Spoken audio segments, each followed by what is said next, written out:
అందరికీ నమస్కారం. సాయి న్యూస్ కి స్వాగతం. 60 ఏళ్లు దాటిన వారందరికీ టీటీడీ నుంచి మరో గుడ్ న్యూస్ రావడం అయితే జరిగిందండి. దీని గురించి అయితే వివరాలు వీడియోలో తెలుసుకుందాం. వీడియోని పూర్తిగా చూడండి, అప్పుడే మీకు పూర్తి సమాచారం అనేది తెలుస్తుంది. అలాగే ఇప్పటివరకు మన ఛానల్ ఎవరైతే సబ్స్క్రైబ్ చేసుకోలేదో దయచేసి సబ్స్క్రైబ్ చేసుకోండి. అదేవిధంగా లైక్ చేయడం మాత్రం మర్చిపోకండి. లేట్ చేయకుండా వివరాల్లోకి అయితే వెళ్ళిపోదాం. తిరుమలలో శ్రీవారిని దర్శించుకోవడానికి తెలుగు రాష్ట్రాల నుంచి కాకుండా దేశ విదేశాల నుంచి కూడా ఎంతో మంది భక్తులు వస్తారు. ఇక వీరిలోని స్వామివారిని దర్శించుకోవాలని తాపత్రయం ఉన్న వృద్ధులు కూడా ఉంటారు.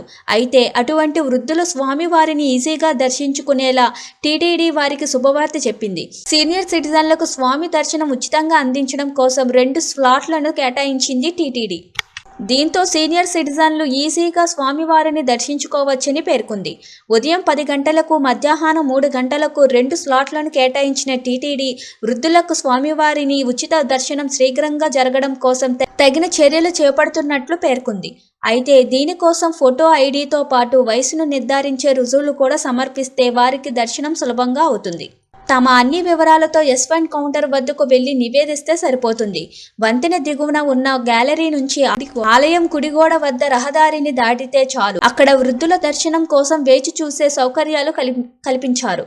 వృద్ధుల స్వామి దర్శనానికి వేచి ఉండడానికి అనుగుణంగా సిట్టింగ్ సౌకర్యములు కల్పించారు. వారికి వేడి సాంబార్ అన్నం, పెరుగన్నం, వేడి పాలు ఇవన్నీ వారు కూర్చున్న దగ్గరికే సిబ్బంది తెచ్చి అందించేలా ఏర్పాట్లు చేశారు. ఇక దర్శనం అనంతరం ఆలయం నుండి బయటకు వచ్చిన తర్వాత వీరిని డ్రాప్ చేయడానికి బ్యాటరీ కారు కూడా అందుబాటులో ఉంది. ఎటువంటి ఒత్తిడి, ఎటువంటి అసౌకర్యం లేకుండా వృద్ధులు స్వామివారిని దర్శించుకోవడానికి టీటీడీ ఏర్పాట్లు చేస్తుంది.